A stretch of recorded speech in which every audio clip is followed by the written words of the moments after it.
오늘 읽은 말씀을 가지고 예루살렘으로 옮겨진 법궤라는 그런 제목으로 함께 말씀을 나누고자 합니다.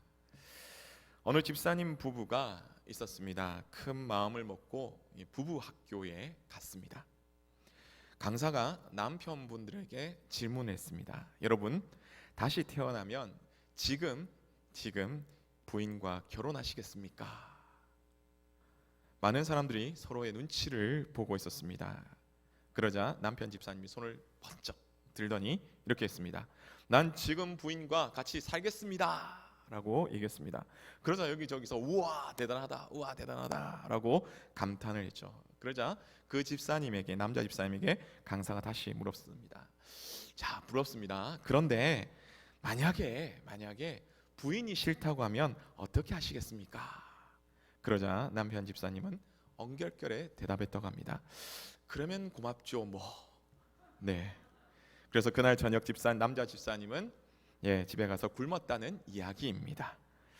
네, 부부나 혹은 사람과의 이런 관계에 있어서도 상대방에 대한 진심은 굉장히 중요합니다. 이것은 하나님과의 관계에 있어서 더욱더 중요하죠. 그래서 하나님은 신명기 6장 5절에서 이렇게 말씀합니다. 너는 마음을 다하고 뜻을 다하고 힘을 다하여 내 하나님 여호와를 사랑하라.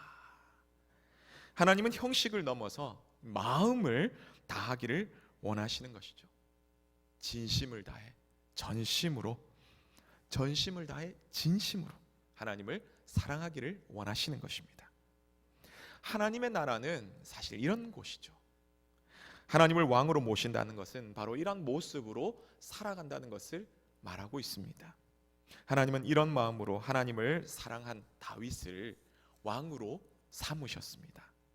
앞선 사무엘하, 오늘 본문에 앞선 사무엘하 5장을 살펴보면요, 다윗이 하나님의 은혜로 헤브론뿐만 아니라 이스라엘 전체의 왕이 됩니다. 그리고 이 여부스 땅의 헤브론, 이곳은 아직 점령이 안 됐었거든요. 그곳을 쳐서 점령함으로 이 예루살렘이 있는 그 헤브론 성, 예루살렘 성을 차지하게 되고 그곳 이름을 다윗성이다라고 그렇게 명하게 됩니다. 사무엘하 5장 10절을 보니까 만군의 하나님께서 다윗과 함께 계셔서 다윗이 점점점 강성해져 갔다라고 이렇게 말씀하는데요. 그 한 예로 다윗의 자녀들의 이름이 막 열거가 됩니다. 자녀들 이름이 열거된다는 것은 그만큼 자녀들을 많이 낳아서 그 집안이 강성해졌다 이 말이죠. 또한 적군인 블레셋을 쳐서 승리한다라는 그런 내용으로 이 5장을 마무리합니다.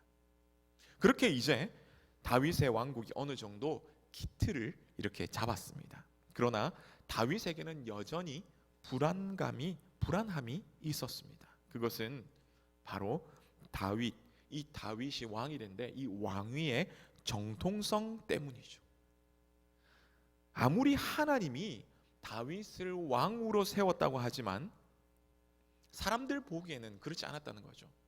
사울 왕처럼 처음부터 사람들 보는 앞에서 선택되어서 기름을 부어서 이렇게 세워진 것도 아닙니다. 사무엘하 3장에서 4장을 바라보니까요, 어떠냐면 다윗이 그 정적들을 막 쳐서 제거합니다. 그것을 통해서 사울의 가문이 점점점 몰락해가고요, 다윗의 가문이 점점점 번성해졌다라는 것이죠. 세상적으로 바라볼 때는 이것은 다윗이 사울 왕을 향하여 쿠데타를 일으킨 것처럼 그렇게 보입니다. 그래서 왕이 된 것처럼 보이죠. 그러니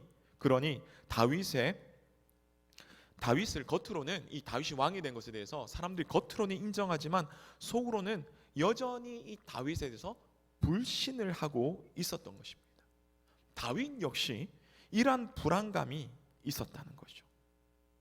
이에 다윗은 외적으로는 이 여러 지파들을 단합하고, 그리고 두 번째는 자신의 왕권을 강화하기 위해서 하나님의 언약궤를 다윗의 성인 예루살렘으로 옮기게 되는 것입니다. 근데 겉으로는 그렇지만 사실 속을 바라보면요, 아무런 보잘것없던 그 다윗 그 자신을 하나님께서 이스라엘 왕으로 삼아 주신 것에 대해서 너무나 감사함으로 그렇게 하나님의 언약궤, 하나님의 법궤를 예루살렘으로 옮기고자 했던 것이죠. 그래서 다윗은 준비했습니다. 근데 실제로 하나님의 언약궤, 법궤가 원래 있었던 곳은 어디인가라고 했을 때에 사무엘상 1장으로 우리는 가면 되는 것이죠. 사무엘상 1장 3절을 보니까 사무엘 선지자의 부모인 엘가나와 한나가 하나님께 예배하러 갔던 곳이 있습니다. 그곳이 어디냐면 실로입니다. 이곳은 하나님의 성막과 언약궤가 있던 바로 그곳이죠. 그런데 사무엘상 4장을 바라보니까 하나님께서 이 엘리의 가문을 향한 하나님의 심판의 성취로서 블레셋과의 전투가 있는데 그때에 하나님의 언약궤 이 법궤를 빼앗기게 되는 것이고요. 또한 하나님의 말씀대로 엘리의 두 아들 홈니와 비느하스가 한날 한시에 죽게 되고 그 소식을 들었던 이 엘리 제사장 역시 충격으로 죽게 되는 것입니다. 그렇게 블레셋으로 빼앗긴 그 언약궤는 사무엘상 6장 1절에서 말하듯이 블레셋에서 7달 동안 있게 되는 것이죠. 하지만 하나님의 능력으로 다시 돌아오게 됩니다. 사무엘상 6장을 보면 쭉 살펴보면 알듯이 젖나는 두 암소, 새끼를 낳았다는 그 말이죠. 그 암소들이 새끼인 대로 가지 않고 하나님의 인도하심을 따라서 하나님의 법궤, 언약궤가 있는 그 수레를 이끌고 울면서 벳세메스 여호수아의 밭으로 오게 되는 것입니다. 이스라엘 진영으로 돌아오게 되었다는 것이죠. 하지만 이 벳세메스 사람들은요, 아니 이게 무슨 일인가라고 하면서 호기심과 또한 하나님에 대한 불손한 마음으로 여호와의 궤를 봄으로 말미암아 하나님께서 벳세메스 사람들을 이렇게 치게 됩니다. 그래서 성경을 보니까 70명이 죽었다, 혹은 과로해가지고 5만 70명이 죽었다라고 이야기를 합니다. 어쨌든 많은 사람들이 죽었습니다. 그로 인해서 사람들이 슬퍼하자 이제 벳세메스에서 기럇 여아림이라 해가지고 조금 더 다른 곳으로, 근처인데 다른 곳으로 보내어지게 되고요. 그곳에 있는 아미나답의 집에 보관이 되는 것입니다. 사무엘상 7장 1절에서 2절을 바라보면요, 이 아미나답의 집에서 20년간 이렇게 있었다라고 말하게 되는데요. 근데 오늘 본문에서 다윗이 예루살렘으로 이렇게 옮기기까지의 그 시간이 20년간이 아니라 문맥을 쭉 살펴면요, 사무엘상 7장의 뒷부분에 보면 미스바 회개 운동이 있습니다. 블레셋의 억압으로해서 고통받던 그 부르짖던 그 미스바 회개까지 있었던 그 부르짖던 시간들이 바로 20년이다라고 보시면 될 것입니다. 그래서 사무엘상 6장에서 이제 블레셋에서 빼앗겼던 그 법궤가 돌아와서 이렇게 있었던 그 사무엘상 6장에서 오늘 본문 사무엘하 6장까지의 이 시간은요, 거의 한 70년의 시간이 걸렸다라는 것을 우리는 기억하시면 되겠습니다. 그래서 앞선 내용으로 다시 이어져 가면요, 다윗이 이 이스라엘 전체의 왕이 되었습니다. 왕권의 정당성을 인정받기 위해서, 그리고 또 왕권을 강화하기 위해서 기럇 여아림에 방치되어 있던 이 바로 하나님의 언약궤를 예루살렘으로 옮기고자 함, 그것도 있었지만 무엇보다도 하나님을 사랑했던 그 다윗의 마음이 있었기에 하나님의 언약궤를 이 예루살렘으로 옮기자고 했던 것입니다. 그래서 오늘 본문이 있는 사무엘하 6장 1절에 보니까 다윗은 하나님의 언약궤를 옮기기 위해서 굉장히 많은 일을 하는데요, 따로 3만 명이라는 사람을 이렇게 뽑았습니다. 이 가운데는 여러 가지 악기들을 또 준비하고요, 그리고 그 악기를 연주할 연주자들과 또 하나님을 찬양할 찬양대들, 이 모두를 함께 다 세운 것입니다. 특별하게 세운 것입니다. 그리고 또한 새 수레를 준비했습니다. 그 위에 하나님의 언약궤를 탁 이렇게 실었습니다. 그동안에 하나님의 언약궤 옆에서 궤를 지키고 있었던 아미나답의 아들인 우사와 아효가 새 수레를 이렇게 끌고 이 소를 끌고 이렇게 가게 된 것이죠. 그런데 오늘 말씀 이 앞에 보면요, 6절에 보면 갑자기 이 나곤의 타작마당에서 소들이 막 뛰게 됩니다. 그러자 우사가 하나님의 언약궤를 떨어지면 안 돼 하면서 언약궤를 탁 붙들게 되는데 바로 그 자리에서 즉사하게 되었죠. 여기서 우리는 의문을 던질 수밖에 없습니다. 아니, 하나님은 하나님의 언약궤가 막 흔들려가 떨어지려고 하는데 그건 못 떨어지게 하려고 손을 댔는데 죽이시다니, 하나님 너무하신 거 아닙니까? 아니, 그러면 떨어지라고 놔두라는 그런 말입니까? 라는 사실은 의문이 생깁니다. 그런데 우리는 여기서 우사라는 그 이름의 뜻을 알 필요가 있습니다. 왜냐하면요, 성경에서 이름의 뜻은 그 성경의 그 내용들을 조금 더 잘 알 수 있도록 도와주기 때문이죠. 우사라는 이 이름의 뜻은 힘, 능력입니다. 이 말인즉 사람이 힘으로 하나님을 통제한다, 이 말입니다. 다시 말씀드리겠습니다. 사람이 힘으로 하나님을 통제한다, 이런 것을 의미하고 있습니다. 실제 다윗은 열심히 하나님의 궤를 옮기기 위해서 준비한다고 했지만 출애굽기에서 하나님의 언약궤를 어떻게 대하는가, 여기서 볼 때 레위 자손이, 그것도 구별된 고핫 자손이 이렇게 4명이서 한 조가 되어서 채를 딱 끼워서 어깨에 메어야 함에도 불구하고 그렇게 하지 않았다는 것입니다. 이 말인즉 하나님을 받들어 섬긴다는 그런 의미인데 그렇게 하지 않았다는 것이죠. 아무리 새로운 수레, 아무리 좋은 것이라고 해가지고 그 위에 올려서 옮겨 놓는다고 하지만 이것은 블레셋이 했던 바로 그 방식이며 하나님을 섬기는 그런 방식이 아니라 하나님보다 내가 높아서 내가 하나님의 언약궤를 지킨다, 그리고 내가 내 자신대로 하나님의 언약궤를 이리저리 움직인다, 그러한 의미로 했던 것이죠. 그래서 하나님은 우사의 사건을 통해서 이런 것은 인본적이며 하나님의 뜻보다는 너희 인간들 자신들의 뜻대로 하나님을 마치 요술 램프의 지니처럼 좌지우지하려는 것이다, 그런데 이것은 하나님을 섬기는 것이 아니다라고 하나님께서는 이 베레스 우사, 이 우사의 사건을 통해서 보여주신 것입니다. 다윗은 이 하나님의 언약궤를 예루살렘으로 옮기는 것을 실패했고요, 오늘 본문의 이 앞에인 10절에 보니까 가드 사람 오벳 에돔의 집으로 가게 되었습니다. 자, 그러면 여기서 오벳 에돔이 누구인가라는 또 의문이 생기게 되죠. 이 오벳 에돔에 대해서 학자들마다 몇 가지 견해들이 있습니다.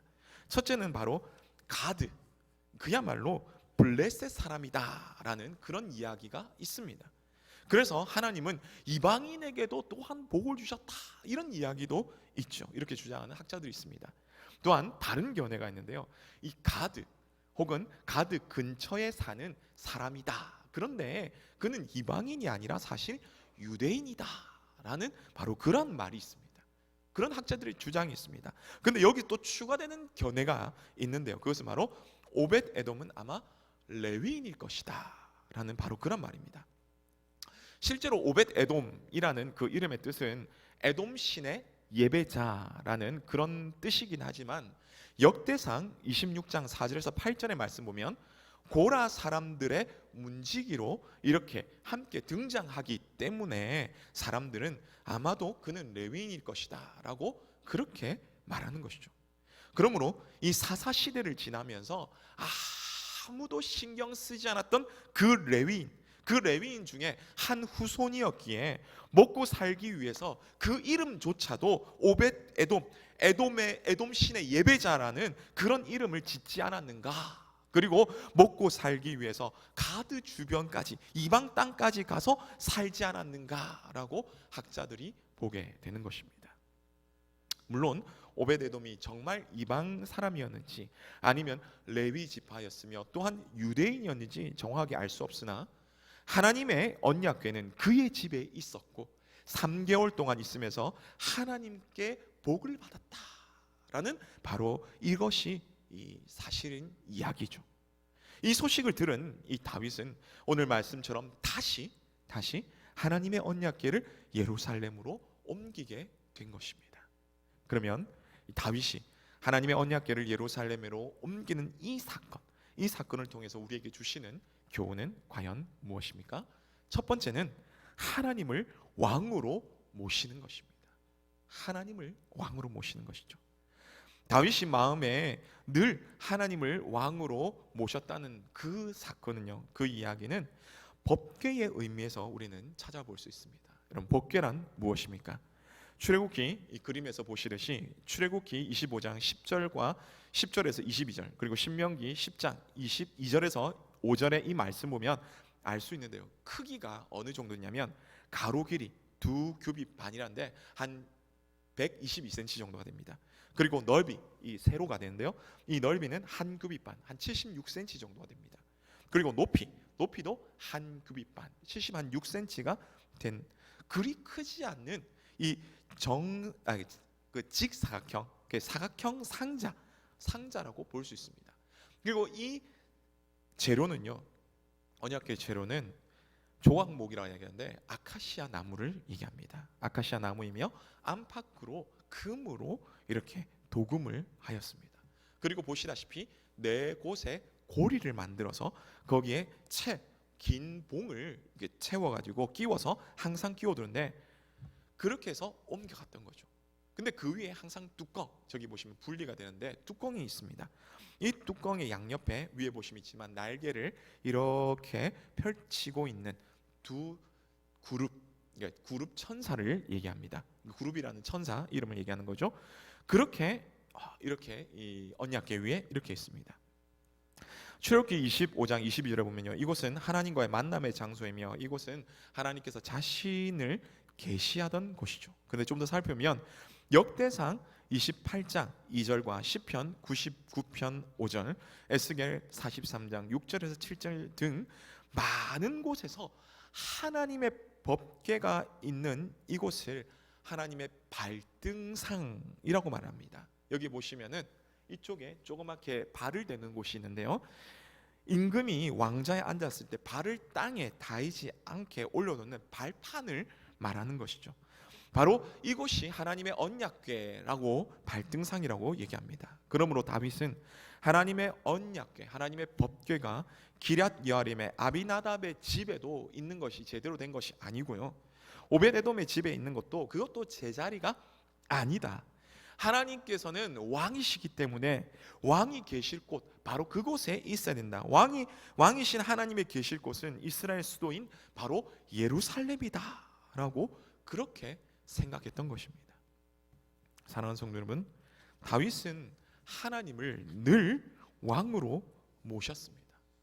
시편에 기록된 다윗의 시들을 이게 보면요, 구체적으로 왕이시다, 하나님은 나의 왕이시다는 시편 5편 한 군데뿐이긴 하지만, 그러나 왕이신 하나님을 나의 주 혹은 나의 목자 등으로 주와 목자 등으로 고백하면서 다윗이 기록한 그 시편을 보면요, 시편 되게 많은 시편인데 거기 보면 하나님을 왕으로서, 그렇게 왕으로서 고백하는 것이죠.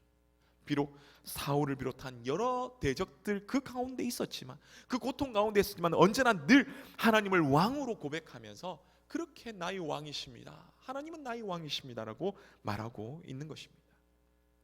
여러분, 오늘 우리는 하나님을 어떻게 고백하고 있습니까? 우리 삶 속에서 하나님을 왕으로 모시며 살아가고 있으십니까? 우리는 왕정시대에 살지 않기 때문에 왕의 권위와 두려움을 사실 잘 모릅니다. 그러나 우리 조선시대 우리 역사를 쭉 보더라도 조선시대의 양반만 우리가 보더라도 종의 생사 여탈권을 가지고 있는 것을 우리는 보죠.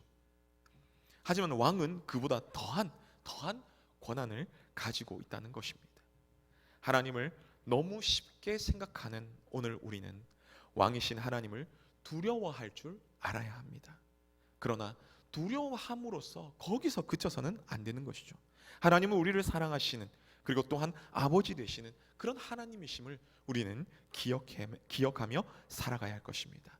그래서 하나님을 사랑하시되 우리가 너무 잘못 생각해서 할아버지 수염 잡아당기는 그런 손주처럼 되지 마시고 늘 마음속에 왕이신 하나님을 기억하며 우리의 삶의 모든 생각과 선택과 그리고 방향에서 하나님께 묻고 하나님을 왕으로 인정하며 살아가시는 그런 우리 모두 되시기를 간절히 바랍니다.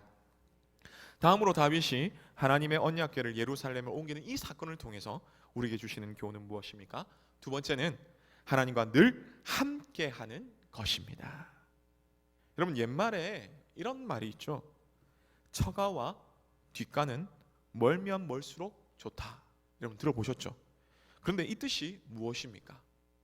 친정 가고 싶은 며느리 혹은 아내에게 아이고 너무 머니까 갈 생각하지 마라, 뭐 그런 뜻일까요? 저도 사실은 이 말이 좀 이해가 안 됐습니다. 그런데 막 찾아보니까 이것은 근친상간을 막기 위한 그런 뜻을 가지고 있는 그런 말이더라고요. 근데 요즘은 여러분 어떻습니까? 화장실이 멀게 좋습니까? 집안에 있지 않습니까? 처가가 멀수록 좋습니까? 가까울수록 아내가 편안해합니다. 맞죠? 아내가 편안해야지 남자들에게 행복이지 않습니까? 여러분, 왜 이렇게 가까이 하려고 합니까? 가까이 하면 좋기 때문이죠. 자녀가 부모를 가까이 하려는 것도 어떻게 보면 좀 얕기는 했지만 편리함 때문입니다. 그런데 부모가 자녀를 가까이 하려는 그 이유는 무엇입니까? 보고 싶기 때문이죠. 물론 갱년기다 해서 각방 쓰시는 분도 아마 이 가운데 계실 줄 압니다만, 신혼 때나 결혼 전에 연애할 때를 한번 생각해 보시길 바랍니다. 연애하셔서 특별히 결혼하신 분들, 여러분 어땠습니까? 보고 싶다고 얼마나 쫓아다니셨습니까? 얼마나 붙어 있었습니까? 안 그러셨습니까? 다 그러셨죠. 오늘 본문에 나오는 다윗 역시 마찬가지입니다. 하나님의 언약궤를 왜 예루살렘으로 옮기려고 하겠습니까?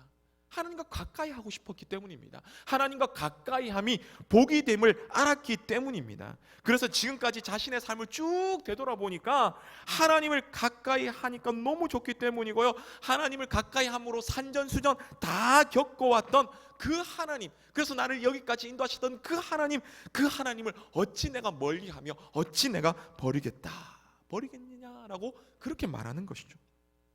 다윗은 그런 마음으로 하나님을 가까이 한 것입니다. 오늘 우리 역시 마찬가지입니다. 하나님을 가까이 하시는 그런 우리 모두 되시기를 간절히 바랍니다. 여러분, 하나님을 가까이 하시는 그런 방법 뭐 있습니까? 다른 거 없습니다. 말씀과 기도입니다. 우리가 이것을 기억하며 그 일에 힘쓰는 우리 모두가 되시기를 간절히 바랍니다. 그래서 하나님과 가까이 함으로 하나님께서 주시는 그 복도 많이 누리시기를 바랍니다. 그런데 그 복이 목적이 아니라 무엇보다도 하나님과 가까이함 그 자체가 우리의 기쁨이요 감사가 되시는 그런 우리 모두가 되시기를 간절히 바랍니다. 마지막으로 다윗이 하나님의 언약궤를 예루살렘에 옮기는 이 사건을 통해서 우리에게 주신 교훈은 무엇입니까? 세 번째로 하나님을 겸손과 힘을 다하여 섬기는 것입니다. 오늘 본문에서 다윗은 다시 하나님의 언약궤를 옮기면서 만반의 준비를 다 하였습니다. 그리고 하나님의 그 율법대로 고핫 자손의 그 레위인들이 하나님의 궤를 이렇게 다 어깨에 메고 다윗성으로 올라가도록 그렇게 한 것이죠. 함께 올라가고 있습니다. 우리 본문 13절 14절 우리 말씀을 함께 다시 한번 읽겠습니다. 시작. 여호와의 궤를 맨 사람들이 6걸음을 가매 다윗이 소와 살찐 송아지로 제사를 드리고 다윗이 여호와 앞에서 힘을 다하여 춤을 추는데 그때에 다윗이 배 에봇을 입었더라. 아멘. 오늘 읽은 13절 14절에 보니까 궤를 맨 사람들이 6걸음을 갈 때마다 하나님께 제사를 지냈고요, 다윗은 그 앞에서 춤추며 배 에봇을 입었다라고 말하죠. 그럼 먼저 배 에봇을 함께 살펴보면요, 에봇은 제사장이 제사를 드리기 위해서 입었던 하나의 겉옷입니다. 여기서 보시면 뭐가 에봇이냐면 바로 이 앞치마 같은 파란색은 그러니까 흰색은 속옷이고요, 파란색은 이 겉옷입니다. 그리고 그 앞치마 같은 그게 바로 에봇입니다. 그런데 이 보면요, 에봇은 제사장이 제사를 드리기 위해서 입었던 겉옷인데요, 그러면 다윗이 월권을 했는가 그런 의문이 생기지 않습니까? 그런데 배 에봇은 말입니다, 성경을 살펴보면 슬픈 일을 당했을 때에 입기도 했고요. 제사장의 옷이라고 하기보다는 오늘 배 이 에봇은 하나님 앞에서 겸손을 나타내는 그런 말입니다. 그래서 다윗은 자신이 이스라엘 전체의 왕이지만 만왕의 왕 만주의 주이신 하나님 앞에서는 자신이 아무것도 아니다라고 겸손함으로 그렇게 고백하며 나왔던 것이죠. 오늘 우리에게도 이런 겸손의 모습이 필요합니다. 지금 내 모습은 내가 잘나서 내가 능력이 많아서가 아니라 오직 하나님의 은혜로 된 것입니다 라는 바로 그러한 겸손으로 하나님 앞에 나아가기를 간절히 소망합니다. 또한 다윗은 궤를 맨 사람들이 6걸음 걸을 때마다 제사를 지냈다라고 말하며 또한 하나님 앞에서 힘을 다해 춤을 췄다라고 말하는데요, 아무리 왕이라고 하지만 결코 적은 물질이 아닙니다. 오벳 에돔이 있는 이 기럇 여아림에서부터 시작해서 예루살렘까지는 거리가 어느 정도냐면 12km나 됩니다. 사람의 6걸음 한 어느 정도 되는지 제가 한번 계산을 해보니까 한 3m 정도 됐다고 볼 때에 이때 죽은 소가 4,000마리 정도 된다고 볼 수 있습니다. 소와 송아지니까 한 8,000마리가 죽었습니다. 여러분, 결코 적은 수가 아니죠. 다윗은 하나님이 예루살렘으로 오는 그 자체가 너무너무 기뻐서 헌신하며 또 바지가 막 흘러내려가도 모를 정도로 너무너무 좋아서 막 춤을 추게 된 것이죠. 그리고 다윗이 이렇게 덩실덩실 좋아하니까 오늘 본문 15절에 보니까 어떻습니까? 이스라엘 족속이 너무나 함께 모두가 좋아서 기뻐하고 즐거워했다. 이스라엘 모두가 즐거워했다라고 말하고 있는 것입니다. 사랑하는 성도 여러분, 다윗은 하나님을 섬기되 힘을 다하고 기쁨으로 하나님을 섬기게 된 것이죠. 오늘 우리 하나님을 믿고 섬기는 우리 역시도 이렇게 힘을 다하고 기쁨으로 하나님을 섬기는 우리 모두 되시기를 간절히 바랍니다. 말씀했습니다. 하나님은 우리의 왕이십니다. 여러분, 하나님은 우리의 왕이십니다. 다윗처럼 하나님을 진짜 왕으로 생각하고 섬긴다면 하나님을 가까이함이 여러분 기쁨과 복이 되시기를 바랍니다. 왕이신 하나님을 섬기되 헌신하며 또한 억지가 아니라 기쁨으로 주님을 섬기시는 그런 우리 모두 되시기를 간절히 바랍니다. 그래서 왕이신 하나님과 함께 참된 하나님의 백성으로서 또한 하나님의 자녀로서 기쁨으로 그렇게 살아가시는 그런 우리 모두가 되시기를 주님의 이름으로 축복합니다.